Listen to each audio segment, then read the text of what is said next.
Freedom of choice. A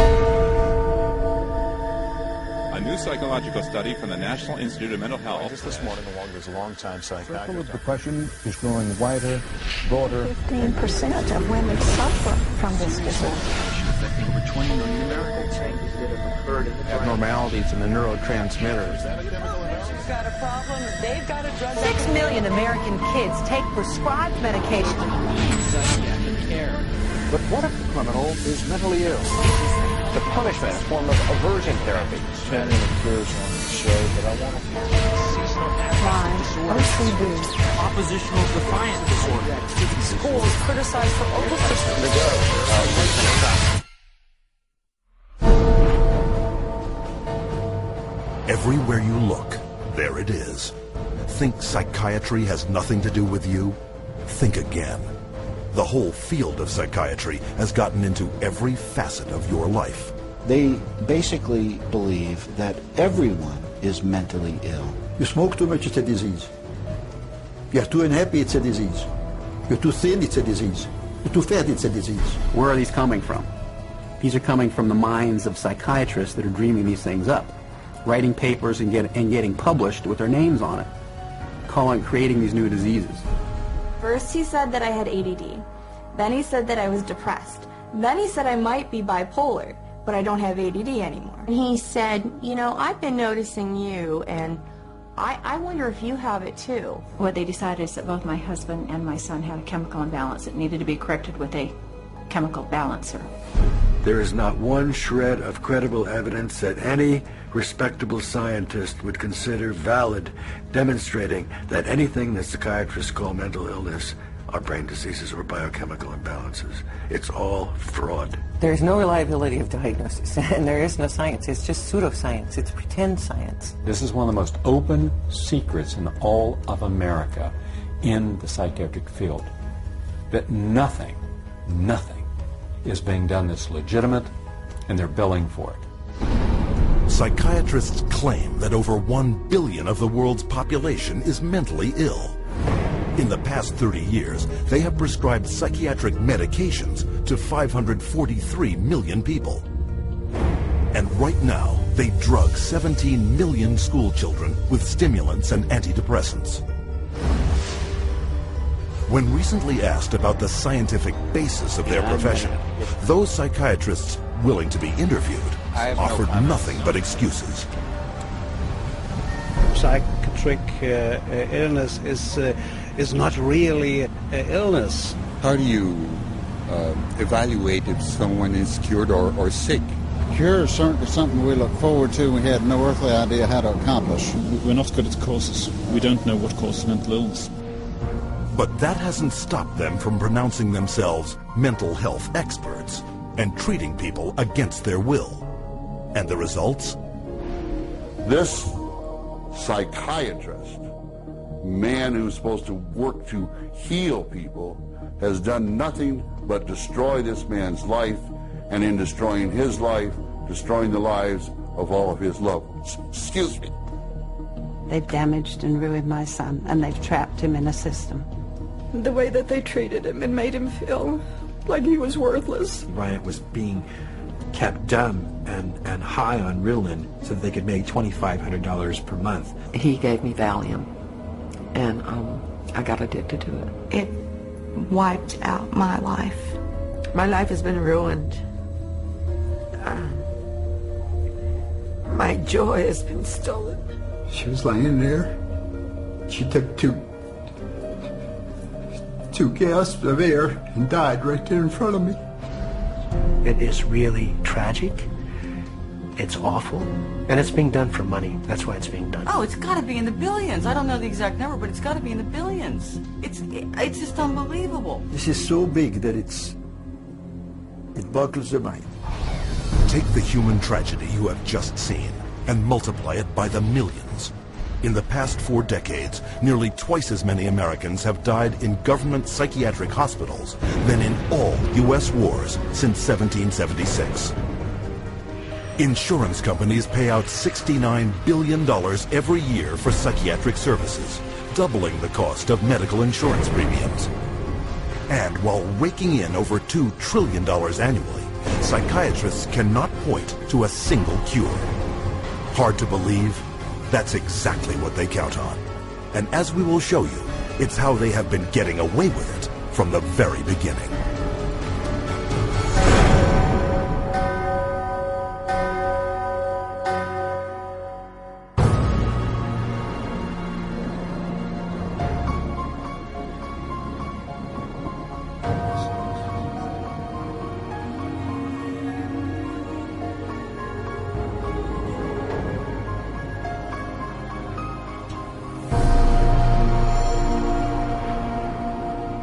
The roots of psychiatry have to do with control, power, and alienation from certain groups of people who are uncomfortable to be around.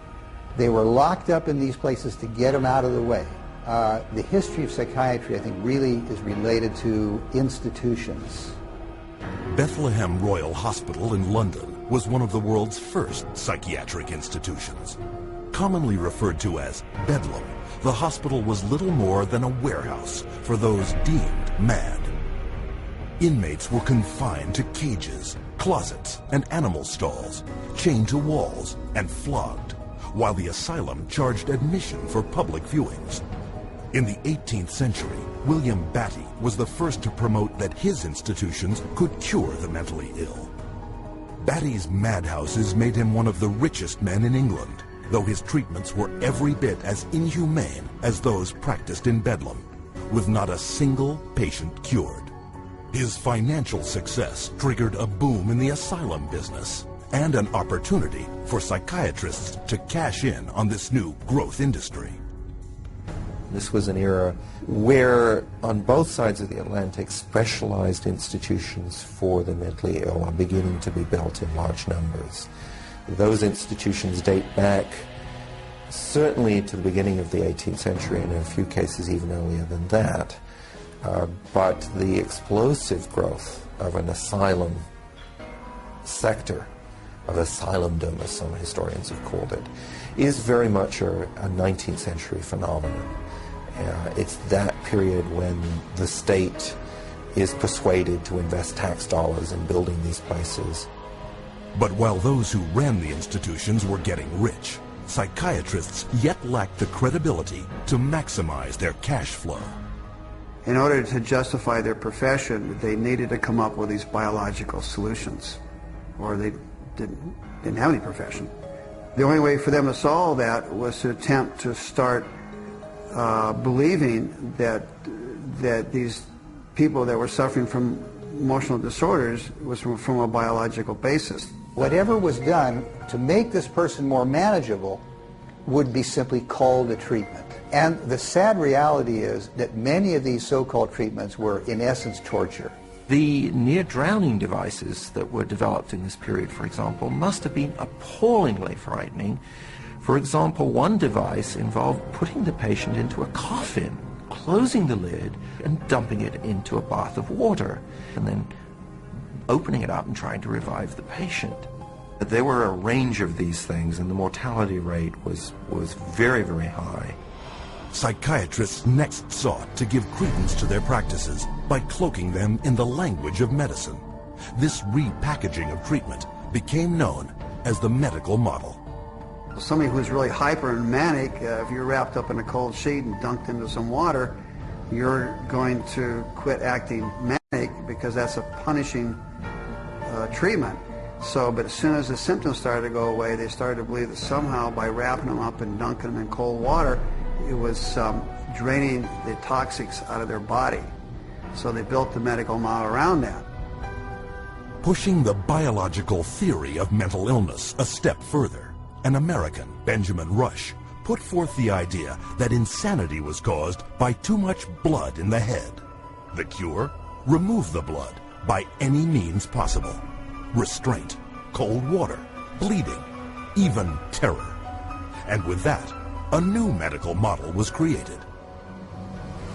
Benjamin Rush was probably the most famous American physician of the Revolutionary era. Rush was known as the master bleeder. He bled his patients for madness, He also invented something called the tranquilizer. It's a chair that looks a little bit like an electric chair.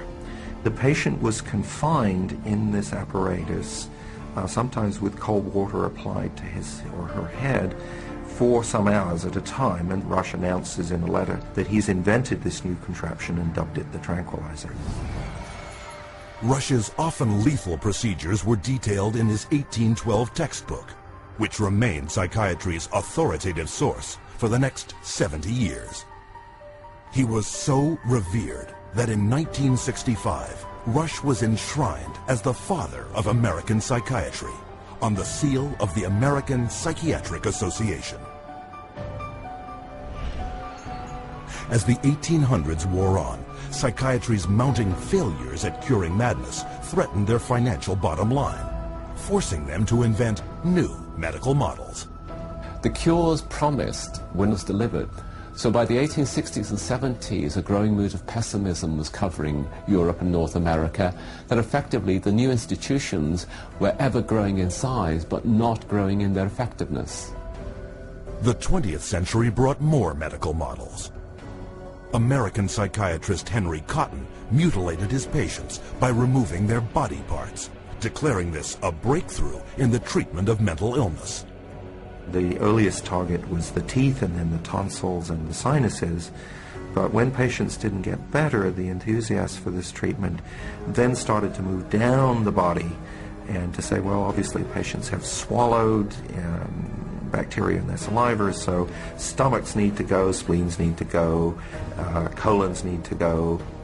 As public outcry escalated over torture and maiming of patients, psychiatrists would invent new methods, each one hailed as the miracle cure. But each one was ultimately proven no more effective nor less brutal than the last. This is a history of psychiatry, more or less, to damage the patient. I mean, this is a version of the original model, which was to chain them like animals. If you're doing it to somebody because you insist that they have to change, and you're going to do that by turning the screws, you might say, whether it's with medication, restraint, whatever, that's torture. And a huge part of what psychiatry has done really comes down to torture. As the 20th century progressed, psychiatry would continue to seek legitimacy by transforming itself into a medical discipline. But they succeeded only in creating more efficient ways of inflicting mental and physical torture and death, a legacy that has carried forward into modern psychiatry, with its most profitable medical model to date, the mass drugging of millions. But to do this, psychiatrists first had to shatter one of mankind's most cherished beliefs, decreeing that people were not what they thought they were.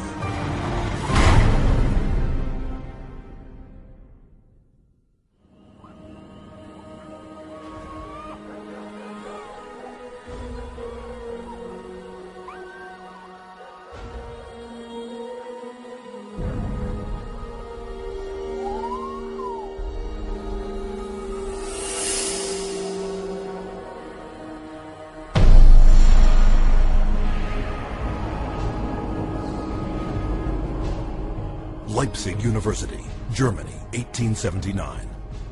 Professor Wilhelm Wundt experiments on the human senses. Wundt declares man's thoughts, personality, and behavior are nothing more than chemical reactions in the brain. Wundt became frustrated with his inability to change behavior because he was dealing with the original, psychology. That's the psyche, that's the soul. He created a new science, which was based on man being an animal without a soul, to be trained. Not to be a thinker, but to be trained. Students from around the world gathered to study Wundt's new definition of man as a soulless organism. The spirit of the age was summed up by German philosopher Friedrich Nietzsche. Gott ist tot. Gott bleibt tot. Wir haben ihn umgebracht. Following Wundt's theory, a Russian, Ivan Pavlov, conducted animal experiments seeking methods to modify behavior. Pavlov studied in Wilhelm Wundt's laboratory in Leipzig, Germany, in the late 1800s. And he experimented with dogs, with electrodes and stimulus response, denying privileges to denying rewards. And he noticed that when you brought out some food in front of animals, dogs in particular, that they would begin to salivate. So he'd ring the bell at the same time that he brought the food out, and then eventually, instead of bringing the food out, he just rang the bell, and of course the dogs got all excited. He called that a conditioned reflex. Pavlov's first human subjects were children. He punched holes in their cheeks to collect and measure their saliva. Pavlovian conditioning became one of the major foundations of a lot of behavioral science research in the 20th century. The idea that behavior could be controlled through repetitive conditioning became known as behaviorism. The behaviorists believed that all children are animals and can be trained as animals. This was the view of behaviorists. As a matter of fact, John Watson, the most famous of the behaviorists, says that you have to treat human beings or look at human beings the way you would look at the ox you slaughter. See, the behavior is not interested in what's up in your head or your soul, because they don't believe there is a soul. Watson's successor, Harvard psychologist B.F. Skinner, believed all behavior could be manipulated to suit whatever ends the behavioral psychologist was seeking. Skinner developed what's called operant conditioning, where he was able to demonstrate you can change animal behavior by certain schedules of reinforcement, by giving them rewards at certain times, and then you can teach pigeons to play ping pong, for example, and you can teach rats to run mazes, and you can teach human beings to seek certain economic or societal rewards. Skinner could actually shape new behavior patterns, and this actually was the sort of thing he quite soon became very famous for. Perhaps his most notorious experiment was the Skinner box. He was designing the Skinner box, which is something like a big playpen, but everything in it's controlled. The temperature's controlled, the light's controlled, and so on. And the idea is then you present children with certain stimuli that you want them to learn to react to. For nearly a year, Skinner isolated his daughter in a box similar to those he built for rats.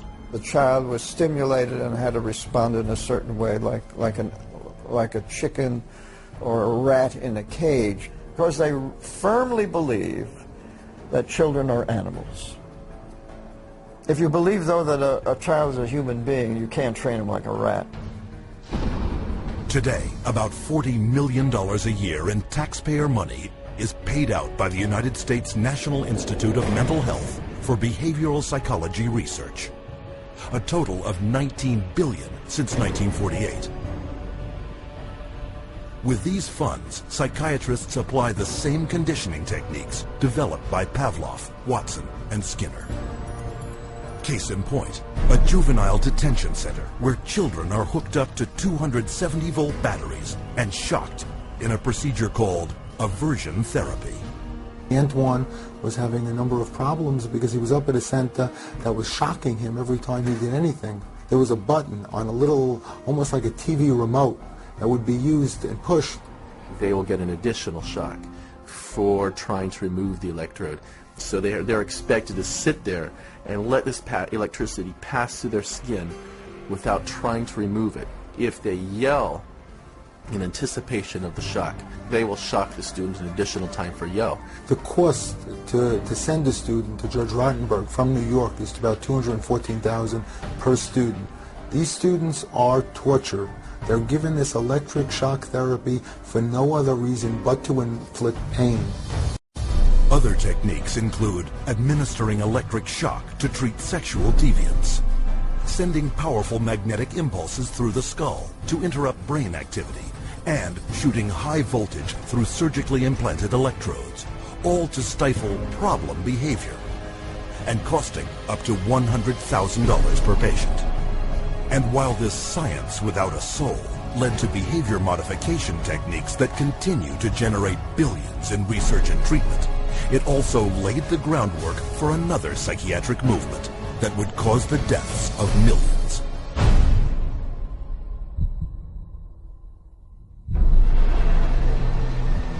January 1945. As World War II comes to a close, The full horror of Hitler's final solution is exposed, with grotesque killing factories unparalleled in human history. Mass graves filled with corpses of men, women and children, murdered by starvation, bullets and poison gas. What could drive men to commit such atrocities against their fellow human beings?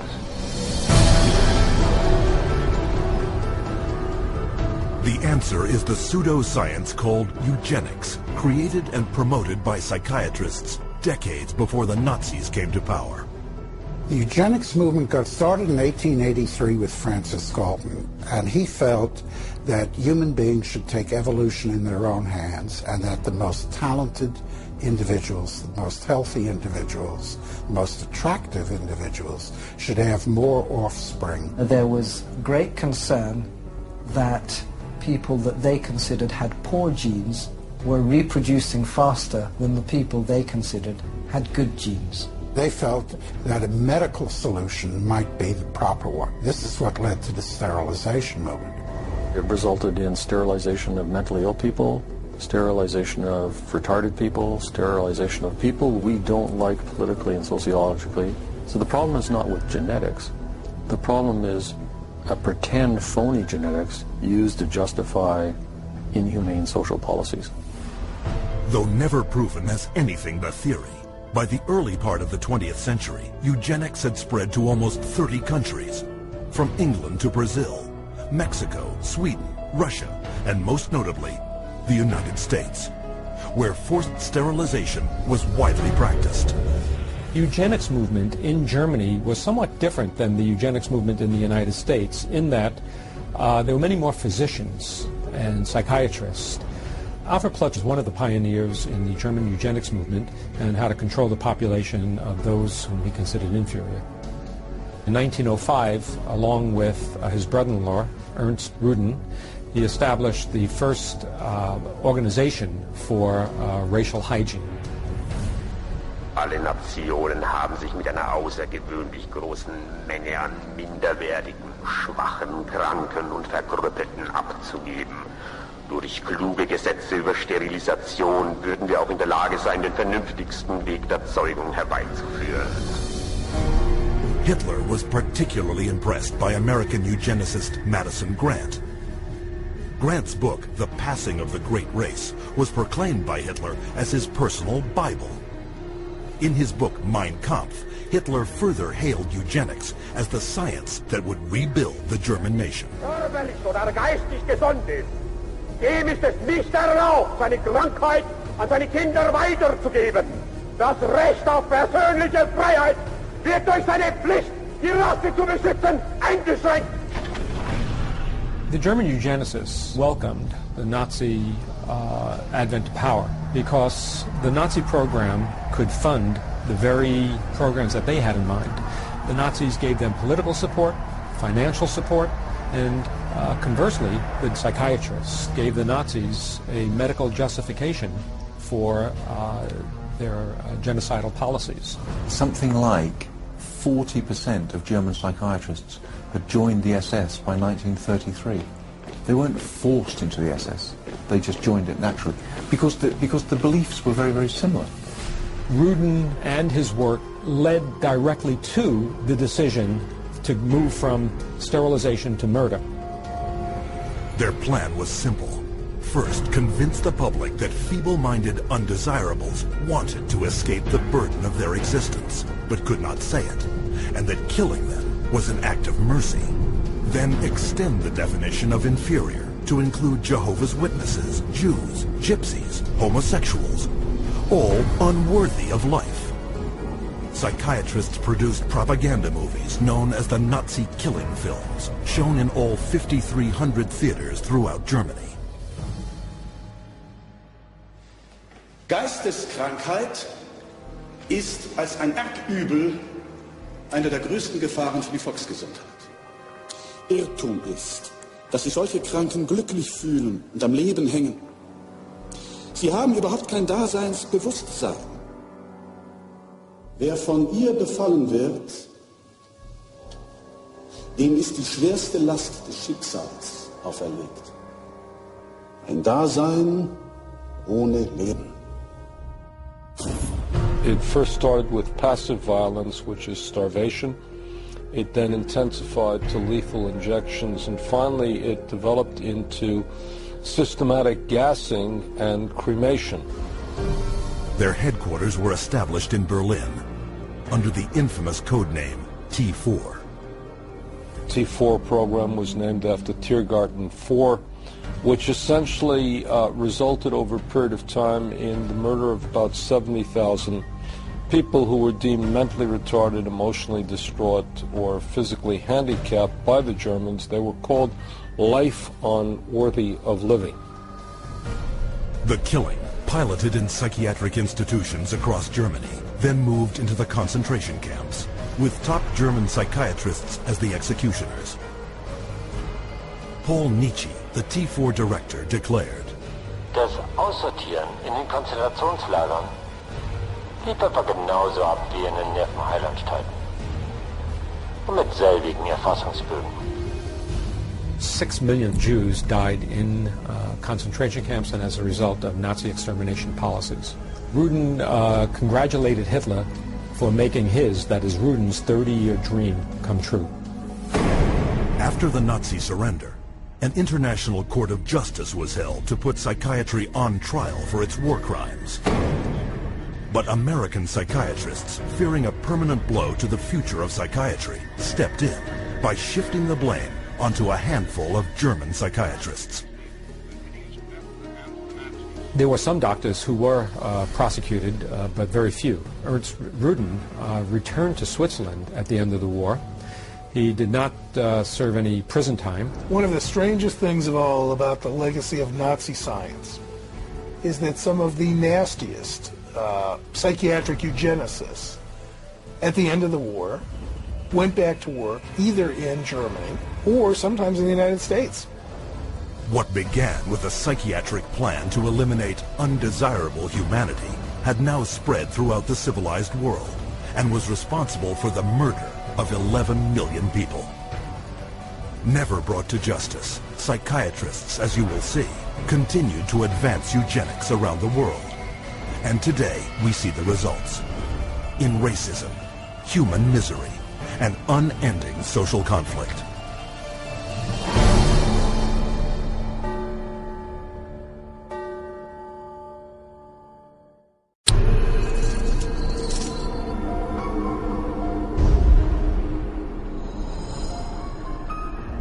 After World War II, a new eugenics was resurrected out of the bones and ashes of the old eugenics. The eugenics movement has been at the forefront to establish a new scientific racism that justifies oppression and exploitation and racism. In fact, racism is inseparable from the roots of psychiatry. The entire history of psychiatry, beginning with scientific conclusions that were made in the 1830s, was an effort to prove the intellectual inferiority of African Americans. Benjamin Rush is the father of modern psychiatry. And he is the one that gave us the term nigritude. He said that all blacks have inherited this disease. And this particular disease, it caused them to be inferior. In addition to that, it was the reason why it was very important that blacks remain segregated and separate from whites so that whites did not inherit this disease. Asserting that negritude was a form of leprosy, Rush justified segregation as a medical necessity. And that became an argument to continue slavery. The fact that you have brutalized a whole group of people had nothing to do with that. It had everything to do with some genetic link, and that basically you were just a diseased person. So when a slave master wanted to get rid of a recalcitrant slave, they could just say, oh, well, they're suffering from this disease. Drapetomania, that is the name of the mental disorder that was contrived by Samuel Cartwright, who said that blacks have a mental disorder if they had a desire to run away from slavery. Running away became such a common problem that psychiatrists attempted to give that a disease. He says, but that's a cure for that. And the answer was, the question was, well, what's the cure for that? Frequent whippings, frequent whippings. You'd be surprised how that disease clears up when the lash is put in place of their excuses. After slavery was abolished, psychiatric racism not only persisted, it intensified. The American Journal of Psychiatry officially proclaimed that Negroes, as descendants of savages and cannibals, were ill-prepared for higher civilization, while their pseudo-science eugenics stepped up its racist activities. There is a clear and long and intimate connection between the eugenics movement and the Ku Klux Klan. Harry Laughlin, who was the Carnegie Institution's director of the Eugenics Record Office, had close relationship to the Ku Klux Klan through the publication of a book called White America, which was written by a major Klan leader. So Laughlin wrote a glowing review of the book in the Eugenics News, and at the same time, you have the Ku Klux Klan using eugenics to justify their racist goals. But psychiatric racism wasn't exclusively American. Some of the worst abuses of the 20th century occurred in South Africa, where the government adopted the same racist theories and practices used by Hitler. This was no coincidence. The Prime Minister had studied eugenics as a psychology student in Nazi-influenced Germany in the 1920s. Dr. Hendrik Verwoerd is regarded as the architect of apartheid. He saw South Africa as a divided state with whites, blacks and brown people living in totally separate areas, with black people having no rights whatsoever. With apartheid in place, psychiatrists established mental hospitals throughout the country that were in fact nothing more than slave labor camps. These places operated under a private company by the name of Smith, Mitchell and Company. They were saving money through the cheap accommodation for psychiatric patients while making a massive fortune out of money that Parliament had appropriated for medication. So it was a corrupt system. When this operation was finally exposed, it was discovered that 67,000 prisoners had perished, while at the same time, psychiatrists had collected $117 million in funding from the South African government. The World Health Organization issued a report declaring that psychiatry cultivated racism and that apartheid did have a parallel in the ownership and trading of slaves. In 1971, in the United States, psychiatrist Louis Jolly West continued psychiatry's legacy of racism, hatching a secret aversion therapy experiment called the Violence Center. His government-funded plan: implant electrodes in the brains of African American and Hispanic males to shock them should they exhibit any violent behavior. And if that didn't work, chemically castrate them with drugs. When West's racist proposal met with public outrage, the plan was quickly shelved. Though psychiatry's unrelenting racist theories were blunted, they were not stopped. In 1994, psychologist Richard Herrnstein co-authored The Bell Curve, claiming to prove that blacks were genetically disabled and therefore inferior to whites. The Bell Curve really argues a very old eugenics idea. It argues that people are born with different kinds of intellectual abilities, that these are inborn pretty much at birth. It goes back to the notion that somehow black people are genetically and biologically inferior to white people as a way to justify what was really its programs of social racism and social sexism. And you see that kind of thinking going on in public school testing and IQ testing and educational testing and tracking. And this new tool fit into that old mold. It was a new tool that could prove the intellectual inferiority of African Americans. The psychiatric profession has done great damage, certainly in the past, and far too many in the present, too, to subvert democracy and perpetuate racial stereotypes, even more, deep racism in society. We have to battle against this continual misinformation, disinformation, pseudoscience. It can be repackaged in whatever form or format it is. But if it is based solely upon the color of one's skin and then is the merit of that human being, I just reject it. And so today, the flame of hatred continues to burn, fueled by pseudo-scientific lies. This is the heritage of psychiatry, as a justification for racism and as a pretext for political repression.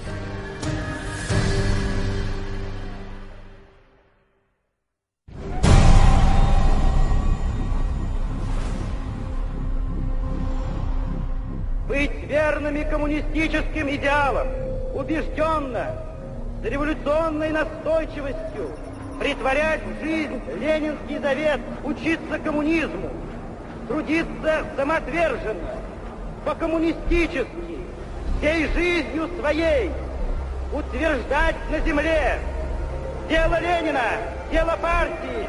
Клянемся!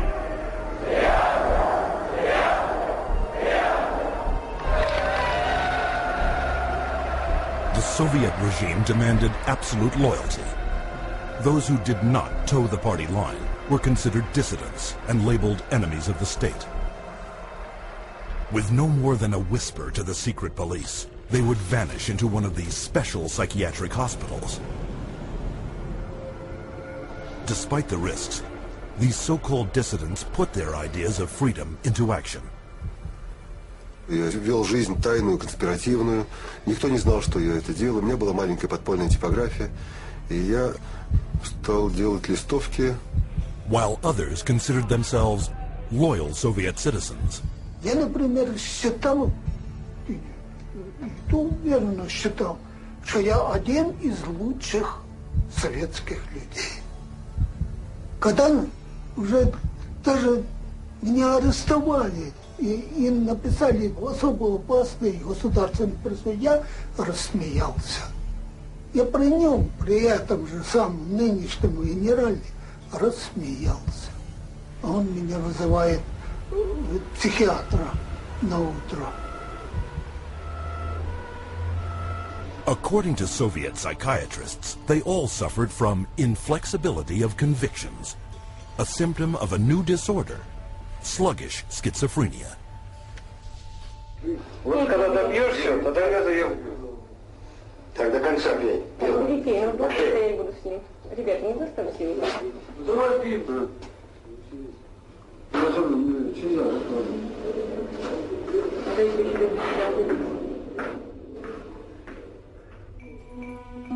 Like their counterparts in other countries, the Soviet psychiatrists prescribed powerful drugs to cure their patients.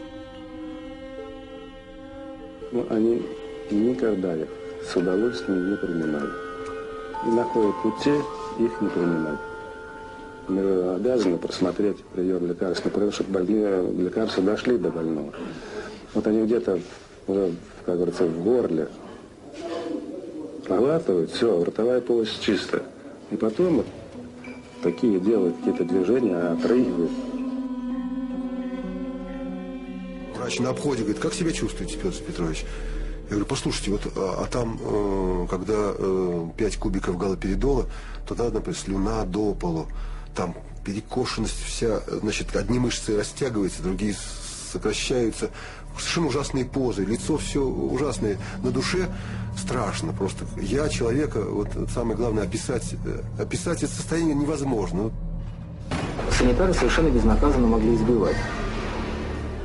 По любому поводу. Или вообще без повода. Вот, например, санитар открывает дверь, и вдруг, если тут ты оказался, например, в проеме двери. И вот этого достаточно было, чтобы, скажем, получить удар. Если больной, скажем, оказывал сопротивление при избиении, то его могли привязать, и привязывали, и избивали, и продолжали избивать уже привязанного. Проходит, допустим, год-два, там выписывают убийц, выписывают насильников. Михаил, ты бы лучше убил бы кого-нибудь, мне бы легче было тебя отсюда вытолкнуть. Это было, вот, растало такое чувство безысходности. From 1967 to 1987, the Soviet government arrested over 2 million people who, for political reasons, were diagnosed as mentally sick and were forced to undergo psychiatric treatment. Even today, psychiatry remains the coercive tool of choice for governments throughout the world. What we've learned is that in Gitmo or Guantanamo Bay, that we had teams of healthcare professionals called the biscuit teams, behavioral scientists, psychologists, working with the military to advise them on how far you could push a prisoner. There are abuses that have been documented around the world. We have healthcare professionals who have committed potentially acts of treason within their medical ethics. And there's nobody supervising that. There's nobody making them stand accountable to their medical ethics. But psychiatrists have never reserved physical and mental torture exclusively for political prisoners. Throughout history, they have repackaged it and sold it to the public as therapy.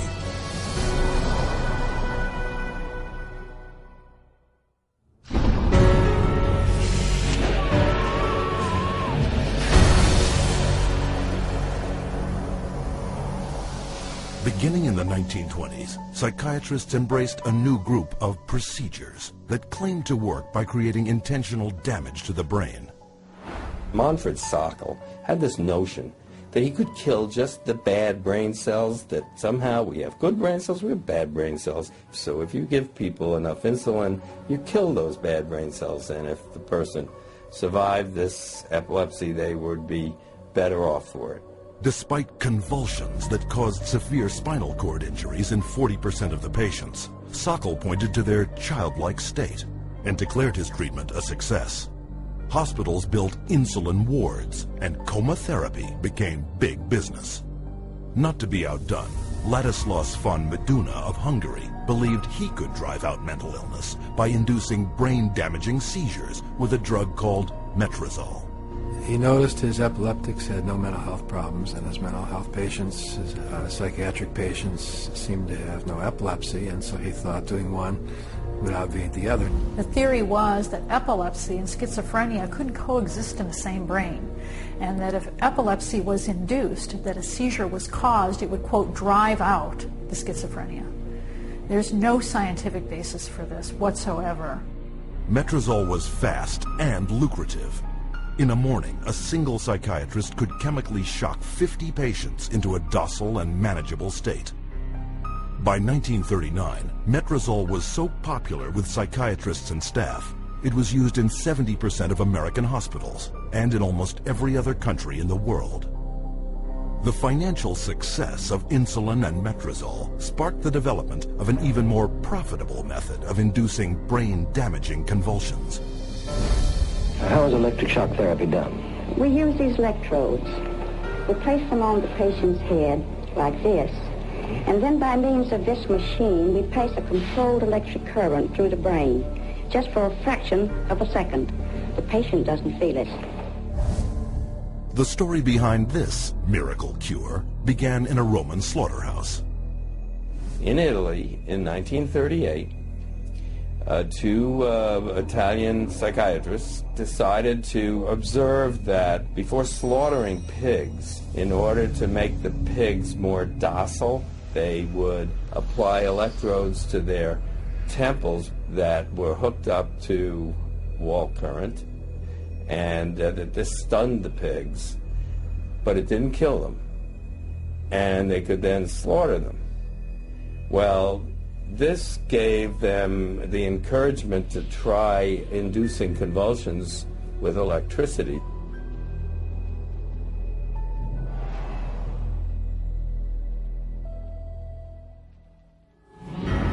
We would see teeth falling out, broken spines, bones knocked out of joint, broken bones, and people even getting internal organ damage from being restrained while they were having these uncontrolled writhing seizures, convulsions.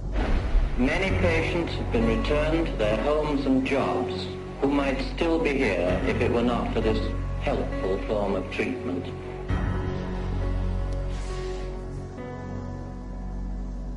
Having successfully sold brain damage as a cure, psychiatrists searched for even more precise ways of targeting the brain. This was jump-started in 1848, when an explosion blew a steel rod straight through the head of Vermont railway worker Phineas Gage. While Gage survived, his personality was dramatically altered. 70 years later, Portuguese neurologist Egas Moniz would try to obtain a similar result.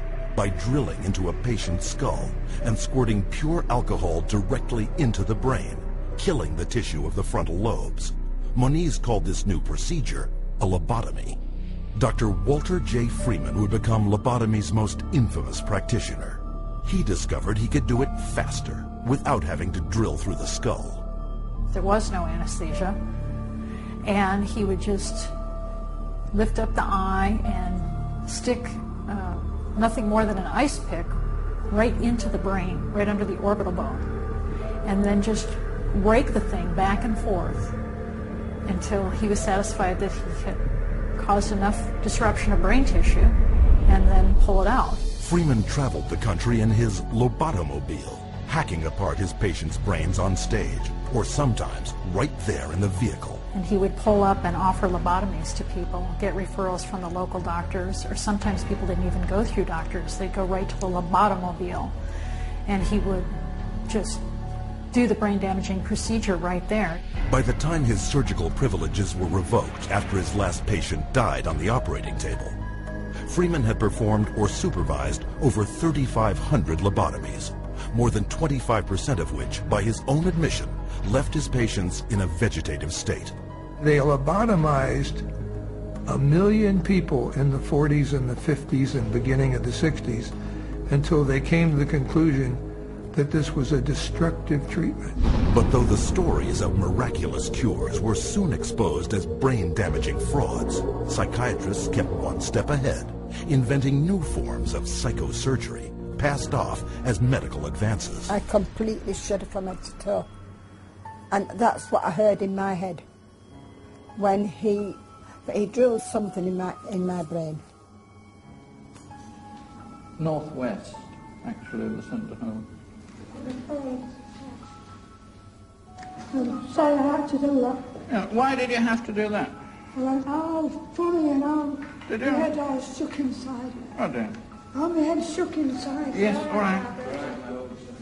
Everything shook, the eyes, everything, the teeth. Oh, that's well, well,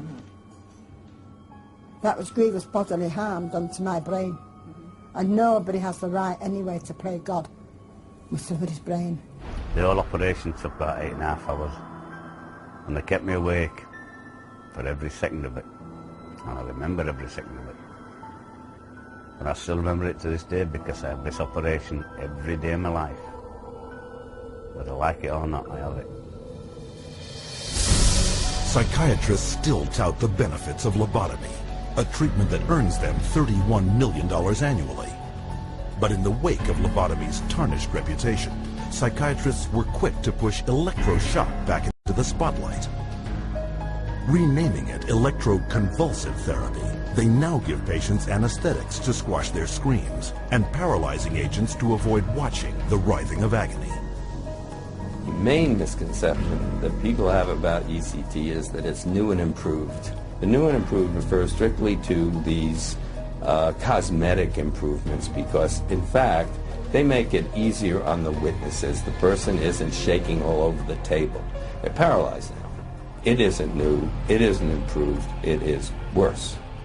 Every 10 years or so, there tends to be, first of all, a denial that it causes any harm.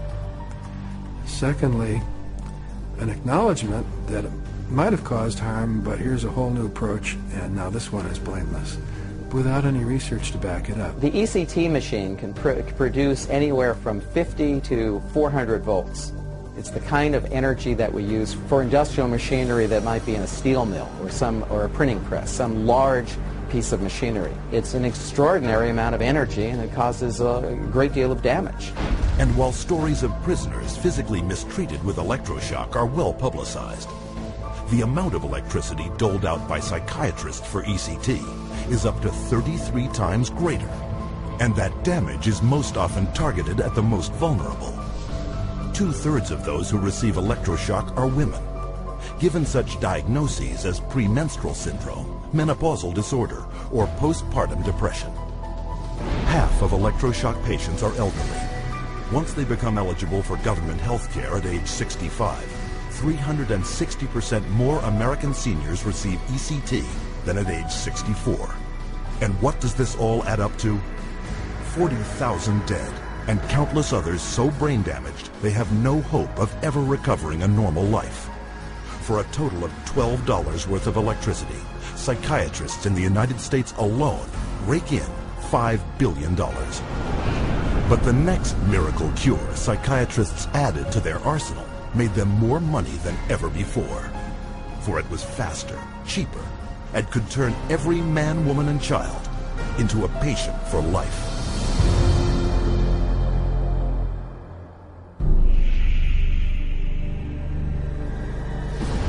By the early 1950s, psychiatrists discovered their next miracle cure. A chemical originally designed to kill parasites in pigs, their new discovery hindered brain function in much the same way as shoving an ice pick into the eye socket. It was an old treatment in a new disguise.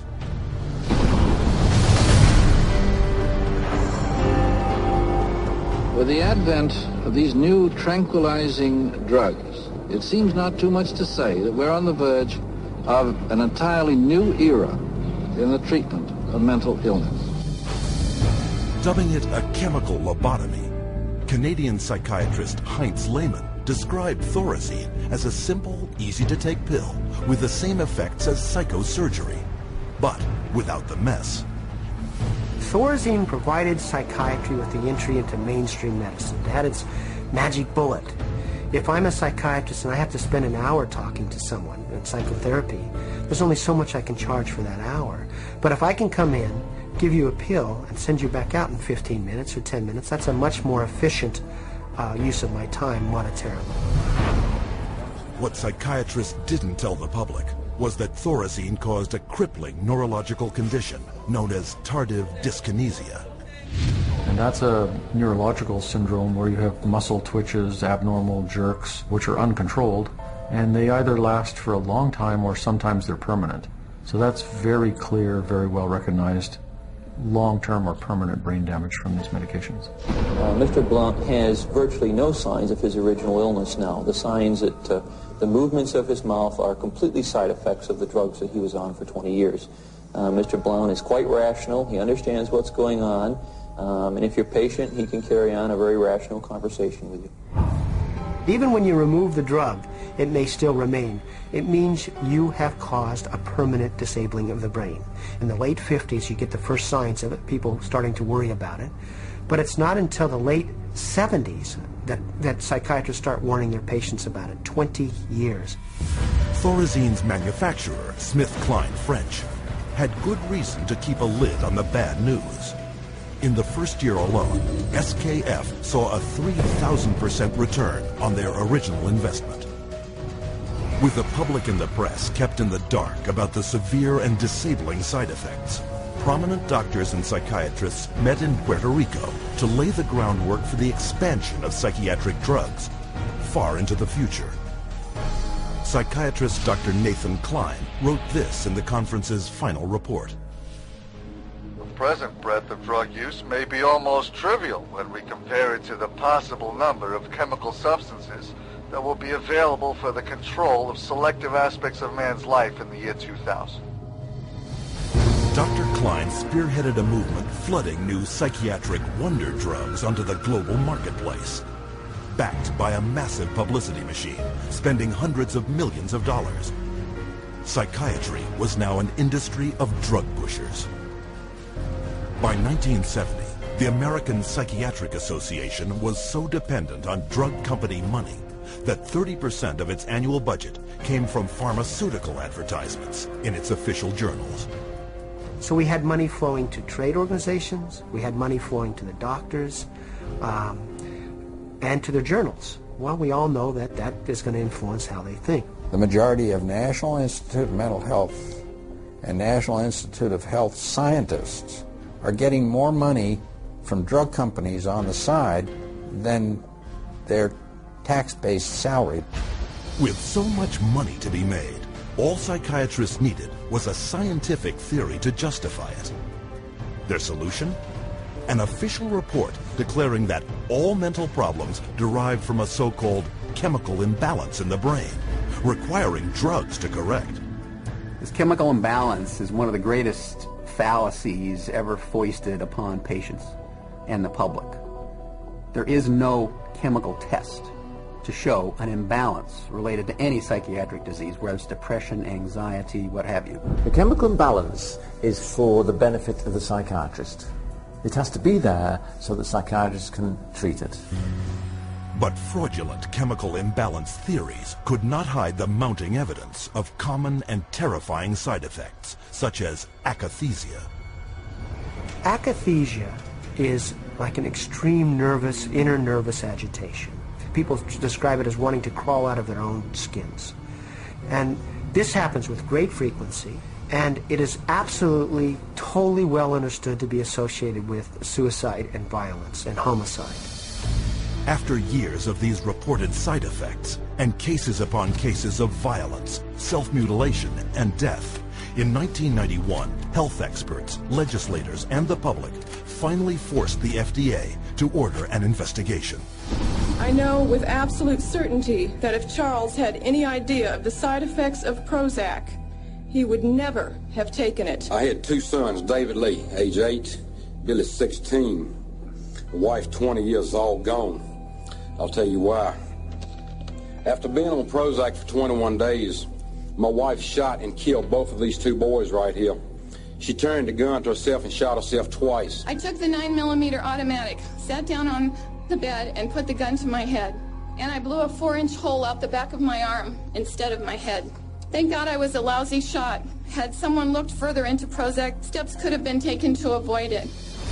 What was supposed to be an unbiased hearing was a panel of psychiatrists, the vast majority with personal financial ties to pharmaceutical companies. They basically couldn't find an expert, a doctor, a psychiatrist, at a leading medical school who basically in some way or another didn't have a consulting agreement, hadn't taken money from the pharmaceutical companies. I do not find from the evidence today that there is credible evidence to support a conclusion that antidepressant drugs cause the emergence and or the intensification of suicidality and or other violent behaviors.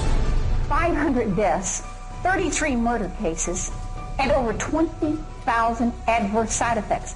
Would you like to tell me why this drug is still on the market? Is there an alliance, an unholy alliance between the psychiatric community, the pharmaceutical industry, and the FDA? And the answer is yes. This unholy alliance became all too apparent in 1997, when pharmaceutical companies persuaded the FDA to allow them to advertise directly to the public, with psychiatrists providing medical endorsement.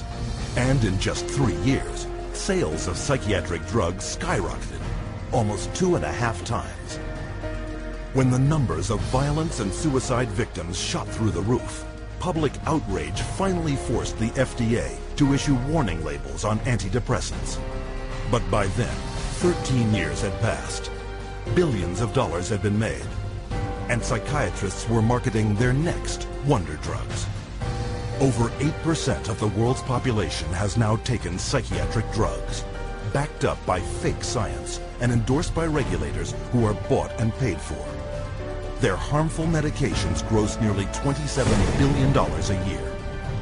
And while psychiatrists were finding a way to diagnose and drug every person on the planet, on another front, they were continuing their assault on our most personal freedoms.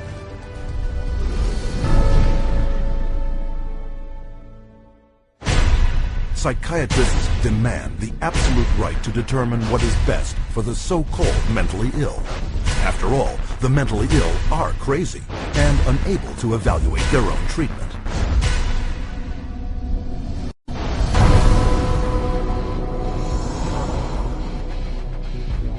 To enforce their authority over others and keep their institutions filled at profitable levels, psychiatrists use a method called involuntary commitment. When you go to a real doctor, say a family doctor or a cardiologist, a patient always has the right to refuse treatment.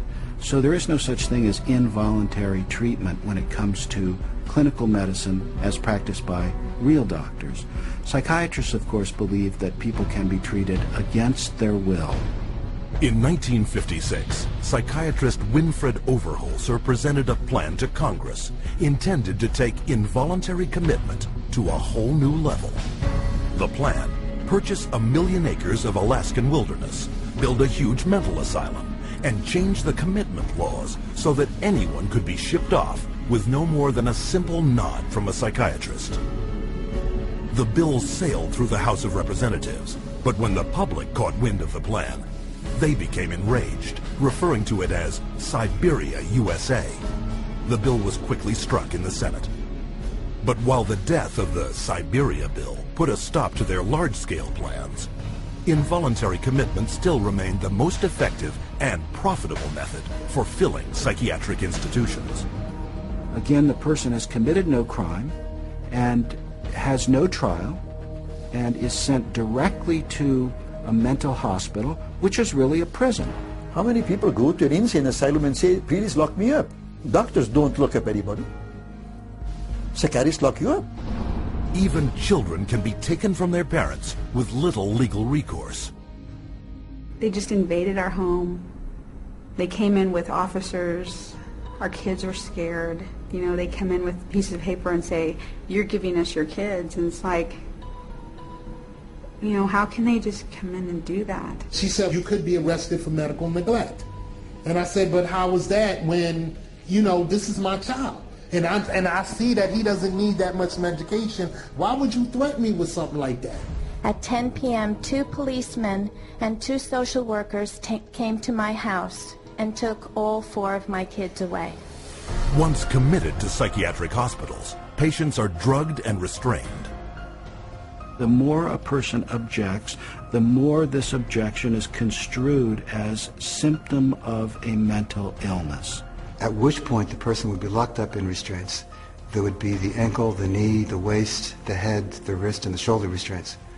And if when that process was happening, if there was almost any resistance at all, the person then would be medicated to a point where they would almost be knocked out. We had one case where they actually took a patient in a seclusion room and beat him up.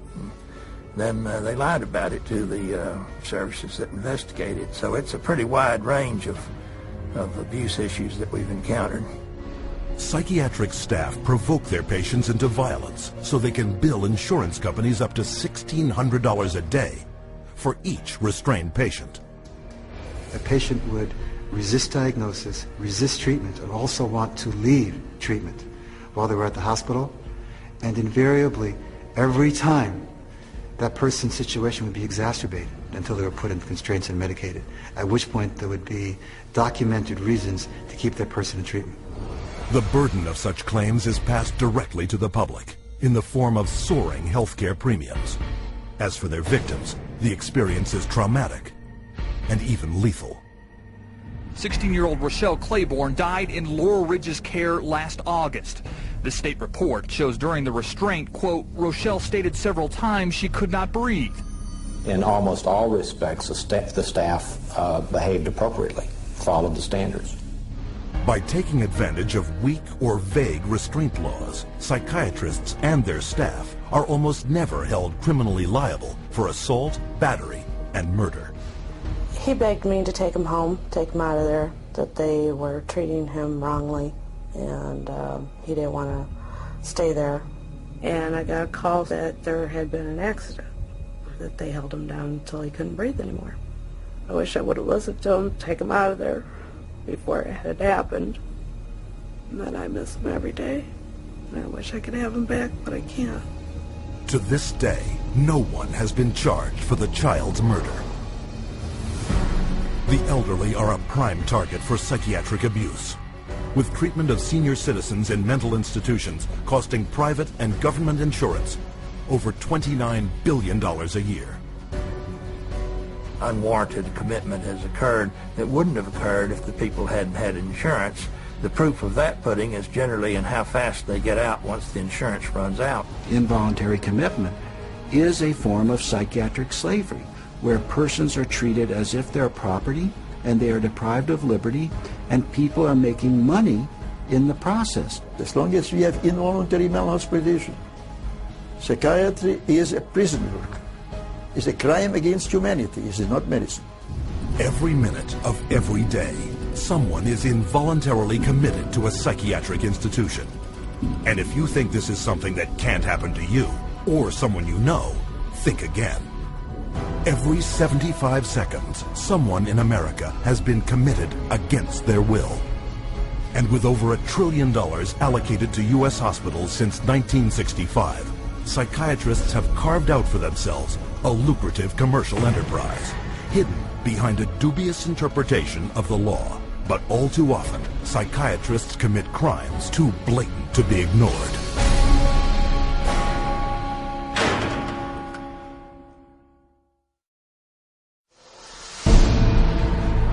The FBI has raided the headquarters of one of the nation's largest operators of psychiatric hospitals. Hundreds complained of overbilling, misdiagnosed conditions, and insurance fraud. Investigators say they found more than 5,000 similar cases in all 50 states. Psychiatrists clearly are getting rich. Psychiatrists traded drugs for sex, filed false insurance claims, and exploited patients sexually. We have uncovered some of the most elaborate, aggressive, creative, deceptive, immoral, and illegal schemes being used to fill empty hospital beds with insured and paying patients.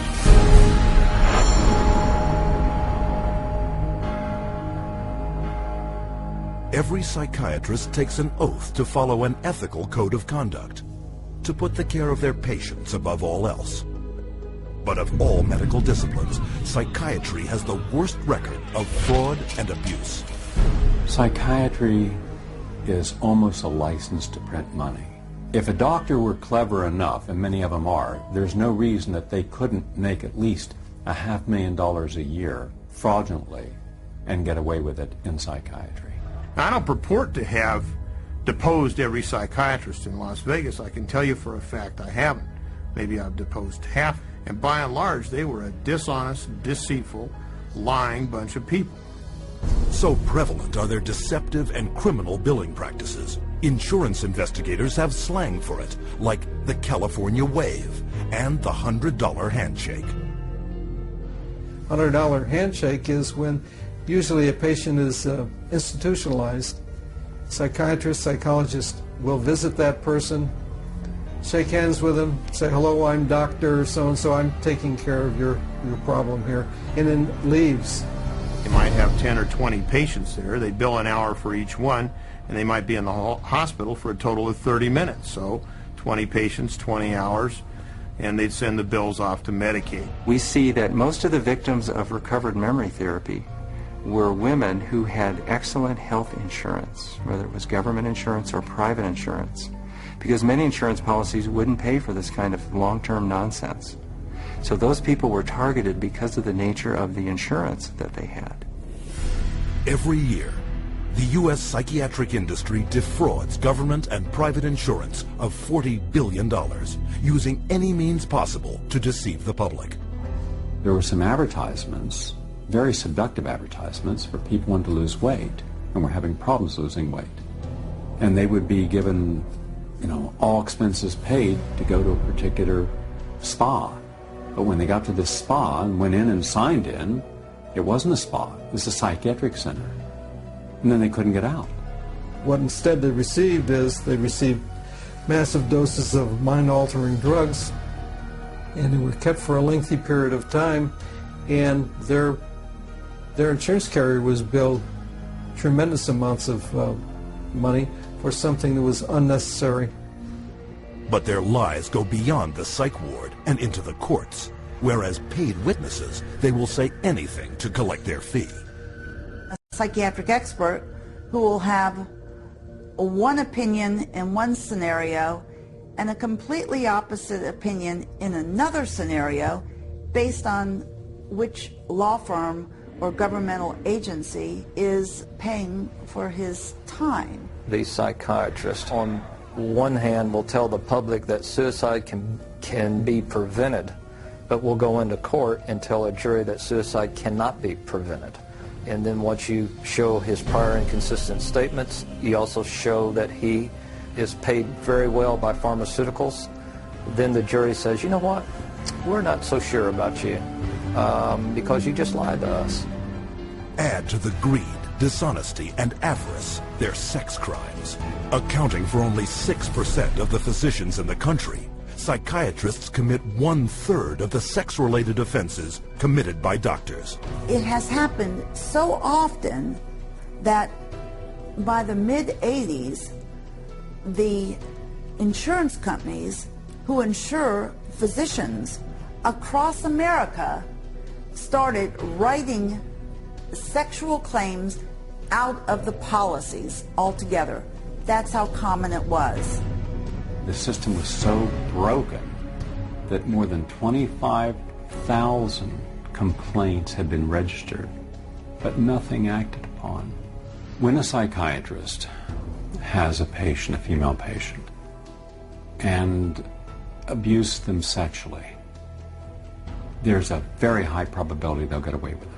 I've seen many cases where the mental health professional becomes very disturbed and is using very strange and odd treatments, and that can go on for many years with no one finding out about it because it's not very public. It's quite private. Things happen behind closed doors. Tragically, their sex crimes often involve children. Case in point, Dr. C. Markham Berry. On the surface, a well-respected member of his community. But all that shattered when he was arrested on child molestation charges. Van loads of child pornography were removed from his home, and the subsequent investigation uncovered his sexual abuse of former patients, boys aged 7 to 17, who he photographed and sodomized. All part of what the state called 50 years of Berry's rampant, undetected sexual escapades with children. This is not an isolated incident. It is the carefully masked character of the members of this profession.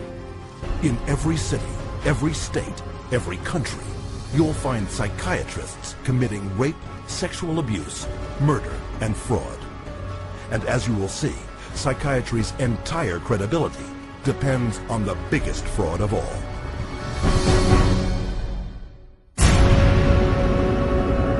I was diagnosed with a chemical imbalance, manic depression. They diagnosed me with having ADD. He told me I had conduct disorder, ADHD, mild depression, major depression, manic depressive, borderline personality disorder, compulsive disorder, anxiety, depression, and schizophrenia, and depression, sleep disorder, identity problem disorder.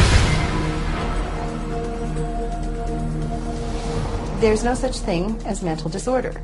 A mental disorder is whatever someone says it is, and if the person saying this is a mental disorder has enough power and influence, then people believe, oh, that's a mental disorder. But you can't have power or influence without credibility. So psychiatry manufactures its own. It's based on a grab bag of checklists for disorders that are published in a book called the DSM, which is the Diagnostic and Statistical Manual. There are no statistics in this book, by the way. That just makes it sound more scientific. They create this cluster of disease, and they get together and they vote. Is this a disease? All in favor, say aye. It's marketed as a scientifically based document. Now, the American Psychiatric Association, which publishes the DSM, do a lot of work to create an aura of scientific precision around the DSM, but it's not scientifically based. Since the first edition of the DSM, the number of mental disorders voted into psychiatry's diagnostic manual has grown to 374. And with each new disorder, psychiatrists create yet another way to defraud the public. If you have 27 ways to bill in the DSM, that's 27 ways to bill. If you have 300, that's 300 ways to bill. So you can pretty much find anyone walking on the street that could fit into a DSM somehow. When you build an insurance company, you can't say the word. You've got to say a number. And they have numbers for the most ridiculous things, you know, like arguing with your mother or peeing in the bed. Adolescent rebellion disorder is an official psychiatric diagnosis. Arithmetic learning disorder is an official psychiatric diagnosis. General anxiety disorder is a recent diagnosis. For each one, there is a 5-digit code with a decimal point. Now, the implication of that is if I have illness 403.16, that's different in some important and scientifically proven way from someone who has 403.17. And nothing could be further from the truth. Incredibly enough, while presenting the DSM to the world as scientific fact, psychiatrists freely admit its utter lack of science. We have no diagnostic reliable markers for almost any illness there is in the DSM. What we're testing for in psychiatry, it's hard to say because there's nothing specifically. But as far as a test that's clinically useful, basically we're not there yet. We don't have any laboratory tests that we can use to determine whether somebody does or doesn't have a mental illness. There are no good biological tests for detecting mental illness. There is no test, there's no biopsy you can do. There is no chemical test right now. There are no specific tests to confirm the diagnosis or show the improvement, like any blood tests or any x-rays or anything like that. Oh, in my practice I don't do any tests. I just speak with people and listen to them, and then I make a decision in what kind of illness. These diagnoses vary as widely as the psychiatrists who make them. In this hidden camera footage, a person visited several different psychiatrists, complaining of the same symptoms. I'm extremely unorganized, and I didn't used to be. It's caused problems in the family. It's caused problems getting, I'm self-employed. You've got ADD, ADHD, you're depressed, and your depression is bipolar depressed. You have a brain chemistry disorder that's probably genetic. You have a lot of the symptoms of depression. So it seems like it is a mixed picture. What that means is like we got some depressive symptoms and some, high symptoms. If you're bipolar, I'll need to give you a mood stabilizer. We don't know. I can't doubt it. It's considered low-grade bipolar. You are more of the ADD than ADHD. And as far as medications for depression, because I would recommend that you start a medication, which are Prozac, Zoloft, Paxil, Celexa. Usually propylene XR is pretty good. They'll give you some Lexapro in the morning and some Trazodone at night. Lamictal is a better medication for that. It works on your depression also. But the treatment for any bipolar cycling is the same. Lithium, Remeron is another one. Trazodone, Segrodol, Depakote, Wellbutrin, Lexapro, Lamictal, Equatroid, Depakote, Lithium, Ambien. You may need an antidepressant also with your Lamictal. We don't know if I give you a medication if it is going to work or not. To a certain degree, it's trial and error. You never know if it's the right drug. How many people have I cured? Well, there are no real cures right now in psychiatry. I have cured none of my patients. We're always challenged by our lack of knowledge. In fact, we don't know what the causes of mental illness are. Most mental illnesses, we do not know the cause. Of course, it would be nice to know exact reasons of disorders, but maybe in the future. I'm the Director of Research at the American Psychiatric Association. We don't know the etiology of really any of the mental disorders at the present time.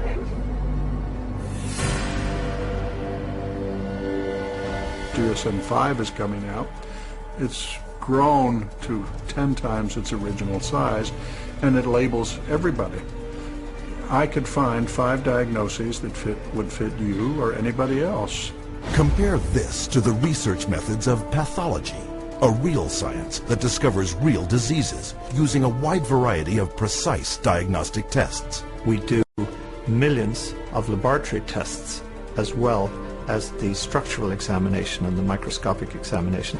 It's a whole series of applied scientific procedures. In the case of psychiatry, there isn't any laboratory tool that can precisely identify a psychiatric disease and allow it to be classified. It's not as if there's some study of tissue or some study of the body or some study of matter. These are all categories which are made up.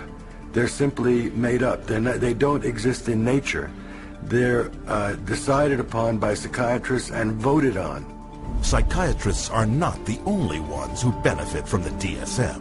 Wherever you find a psychiatric diagnosis, you'll find a psychiatric drug. The pharmaceutical corporations now contribute enormous sums of money for the education of psychiatric residents and for the support of research by their professors, so that psychiatry today has become in America, has become very largely learning of which drug to use with which disease or disorder.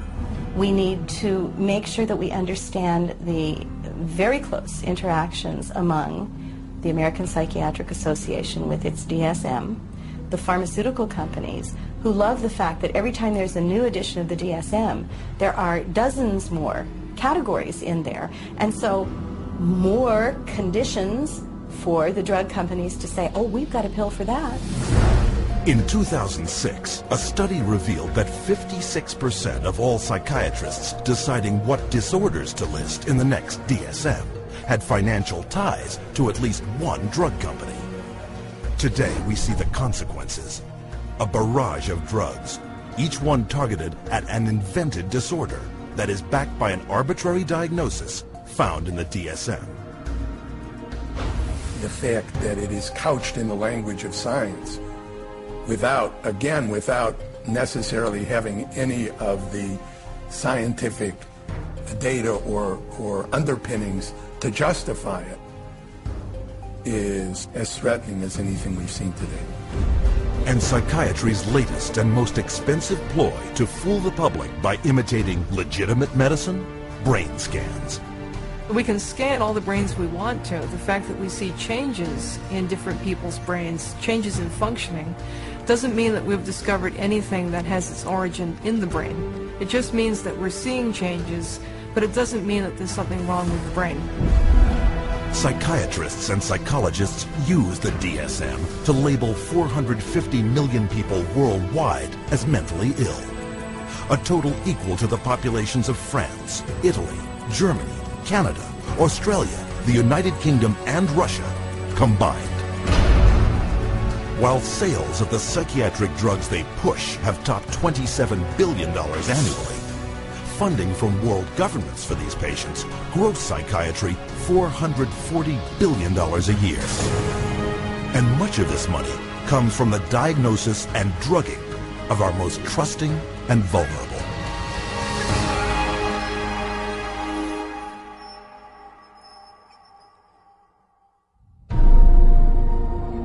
We have swallowed all manner of poisonous certainties fed us by our parents and school teachers. If the race is to be freed from its crippling burden of good and evil, it must be psychiatrists who take the original responsibility.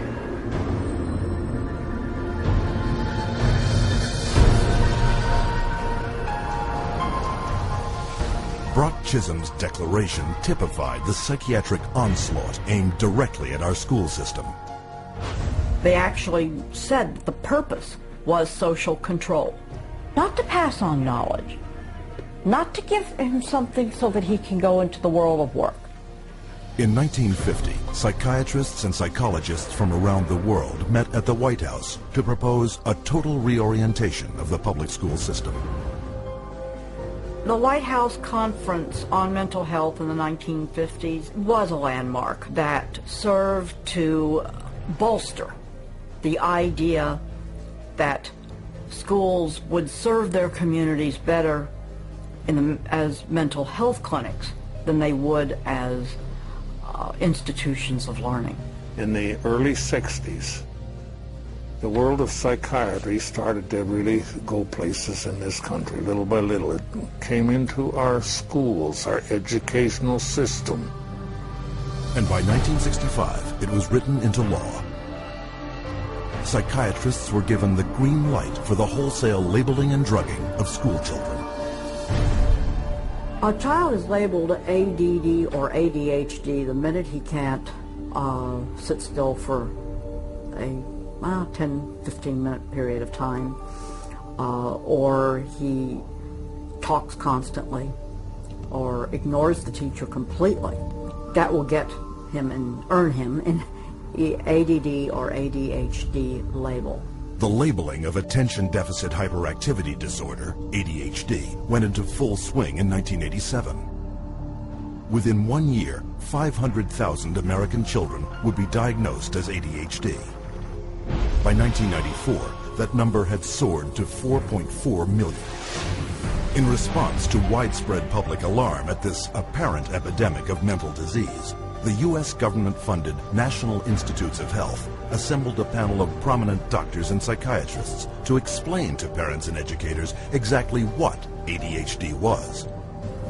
I would like any member of the panel to describe a typical ADHD in terms of symptomatology. Mark, would you like to? Since you see them in your practice.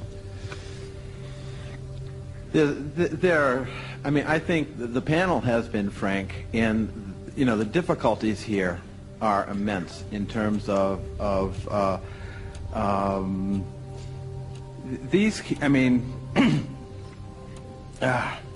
It is hard. It's very hard to know how to answer this question.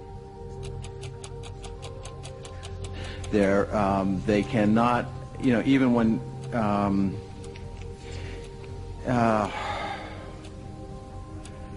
they are as if driven by a motive. There are some good clinical descriptions.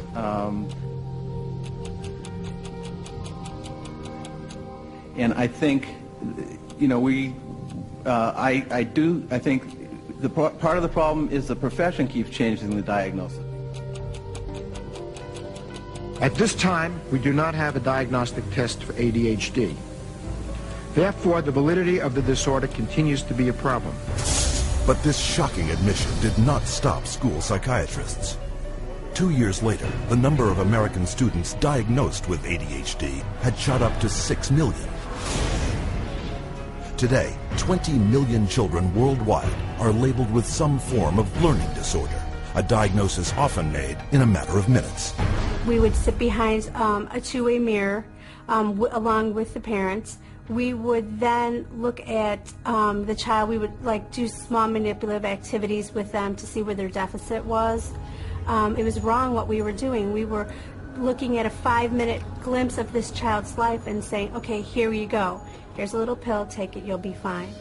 Those little pills like Ritalin, Adderall, and Concerta are classified by the U.S. Drug Enforcement Administration as highly addictive substances, right along with cocaine, heroin, and methamphetamine.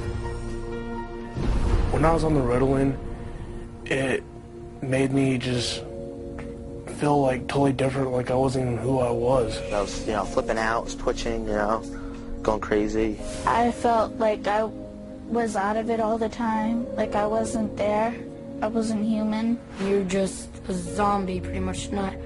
You do what you can just to get by and just don't do anything extra. My mother never teased me, but she thought I really had ADHD and I was wrong, and I had something wrong with me. So I thought she'd feel bad and feel sorry for me if I died, but then again, I thought that she would miss me a lot, and I also love her a little more than I wanted to kill myself. And so I stopped when I realized that. The abundance of prescription medications created a new income source for kids, selling their meds to their schoolmates.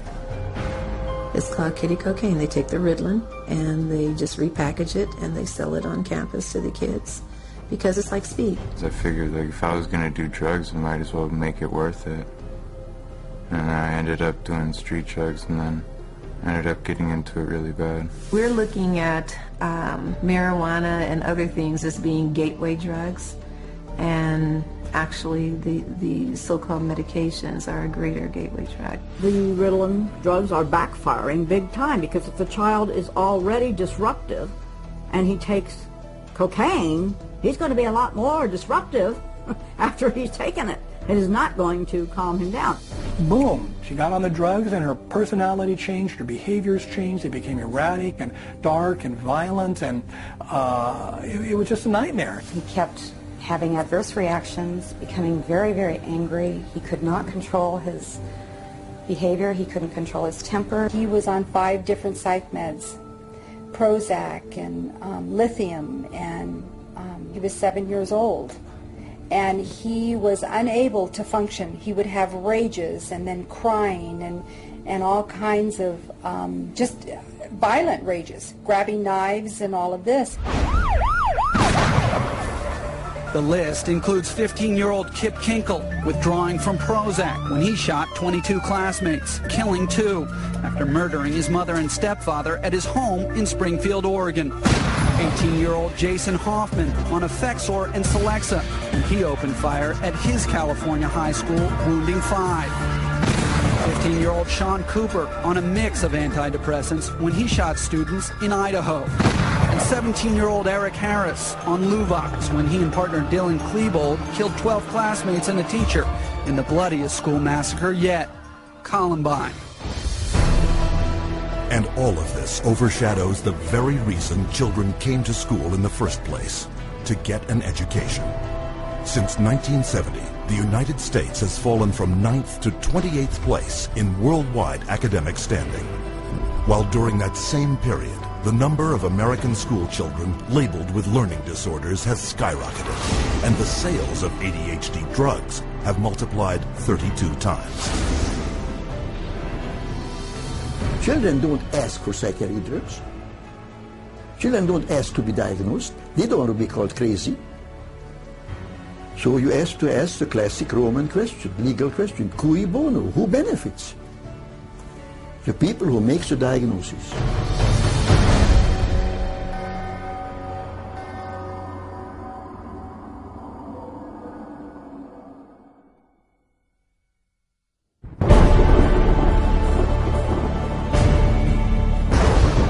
Psychiatry should actually go into government, that politicians should listen to psychiatrists. Psychiatrists should be in every parliament and should direct and monitor political activities.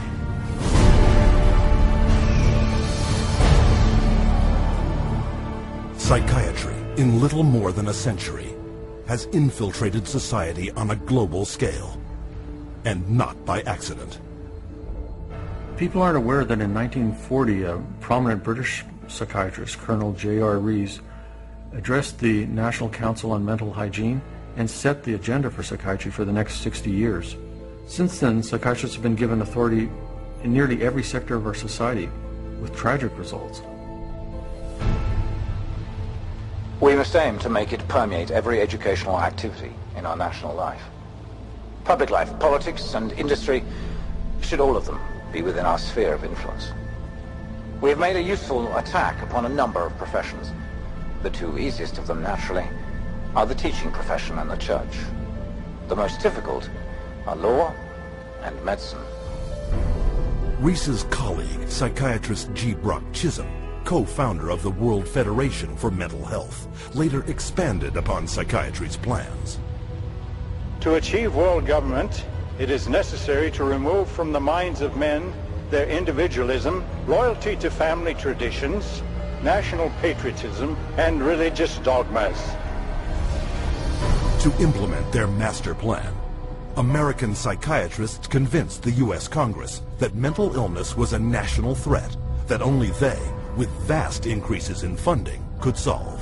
And thus began massive U.S. government expenditures for psychiatric research, which have climbed from $1 million a year in 1946 to $1.4 billion today, an increase of more than 139,000%. As psychiatric influence spread across America, it also spread throughout the world. Behind crisis after world crisis, you'll find the handiwork of psychiatry. Example, Serbian psychiatrist Jovan Raskovic, who demanded the ethnic cleansing of Croats and Muslims because of his firm belief in their racial inferiority.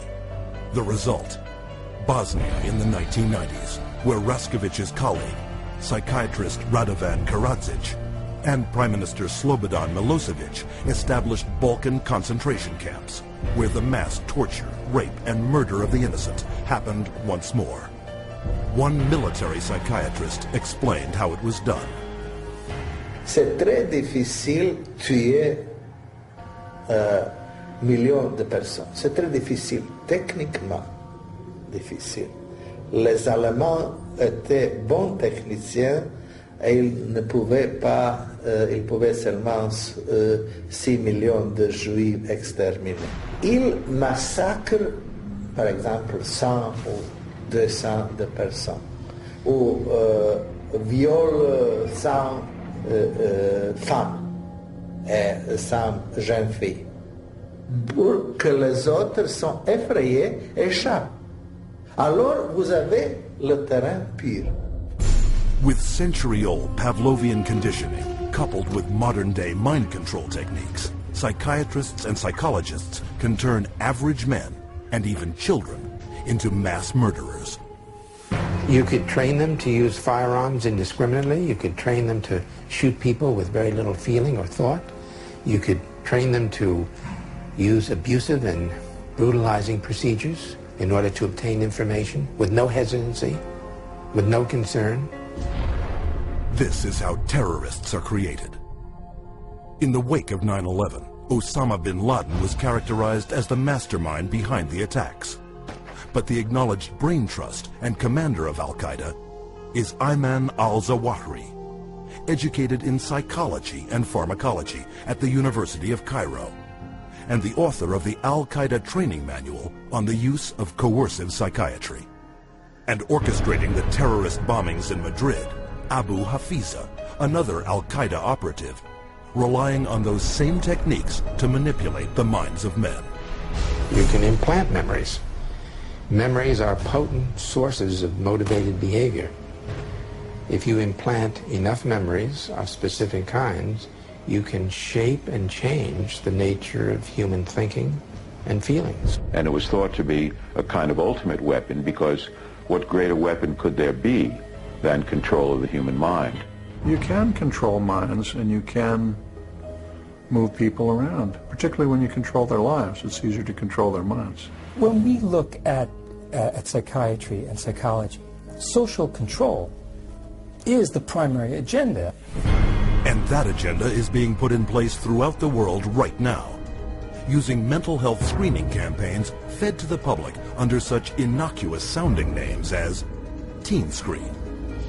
The national government is actually encouraging it and wanting to test every single kid in our public school system. All children are put under this kind of a test for psychiatric evaluation, a 10-minute test that tells them absolutely nothing. I predict that upwards of 90% of all the people screened will be diagnosed as having a psychiatric disorder, which means that we'll have an entire generation that will be a perfect profit center. The man behind the Teen Screen program, psychiatrist David Schaefer, consultant to the U.S. Department of Defense. They're not just screening children to have complete control of the 52 million children in school. They're screening now, and that bill, they will screen their parents, and they will screen all adults in America. The idea of mass screening for mental illness in the American population, run by a government initiative, is one of the scariest ideas I ever heard of. Psychiatry is politics, has always been politics. It is politics pure and simple, because psychiatry was always the application of force against people who don't want to be forced. It's a sad thing, and parents better wake up. Society better wake up, because we're in serious trouble if they don't. Psychiatry's master plan to infiltrate all sectors of society is becoming a reality. We don't have an epidemic of mental illness. We have an epidemic of psychiatry. Something can and must be done about it.